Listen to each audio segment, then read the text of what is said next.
what is one of the biggest things that you tell entrepreneurs? Like a new entrepreneur, I'm new to this, and I'm hustling and trying to get my product or business known. Like, what's one of the first things that you would tell an entrepreneur?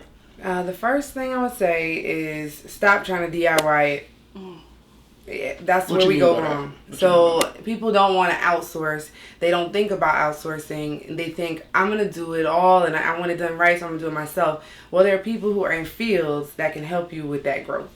And so a lot of times what happens is you'll sit there and say, oh, I'll do my own accounting, or oh, I'll do my own making this, and I'll do, whatever it is, social media, things of that nature. And a lot of times you're actually wasting money, because if time is money and you're spending money trying to figure out something that's not in your lane, you're technically wasting money, because you could have paid someone to have that already accomplished and be making money in your lane.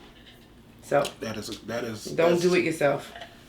Noted. What if you don't? The whole point was to do it yourself. Yeah, that's what I was thinking. Do it yourself in your lane. So, for instance, Vanessa, I'm gonna use you since you're here. We talked about it, and I said, why aren't you paying someone to create these shirts? Why don't you have staff people, or at least people you can hire part-time? Because the reality is you need to be focused on what you're making per hour, right? Selling the brand or things that are more in line with your lane. So I'll give you an example for myself. If my hourly cost is $150 an hour, okay, then why am I doing things that I can pay somebody $10 or $15 an hour to do? Right? So 10 hours of $10 an hour is $100. So my 1 hour of my work and my worth is worth more than that 10 hours of that person doing it. Right. So outsource. So doing everything yourself is not saving you money. It's wasting your money. Quick, this is just me, and I love what you said. So my question is, what if you're new in a startup and you don't have the funds or availability to outsource? Is it like get your friends who... Because I've always found myself falling in positions where I can get someone to help me out just off the strength of our relationship, but over time it's like, hey dog, I ain't finna just keep showing up on a Saturday to help you with your dream. Well, that's a great question. So there's a two-part to that.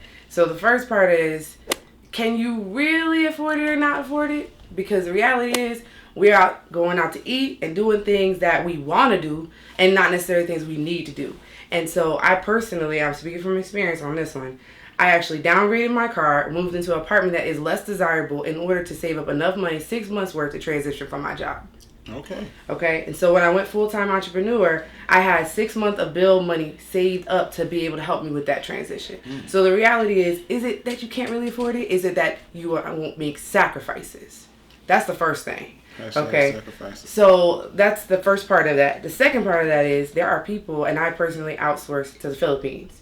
I pay $8 an hour for my administrative work, and she dances circles around people I had paid $20 an hour to do the same work for that are Americans. So there are resources that are out there that can help you. You just haven't made any sacrifices for it yet. Okay.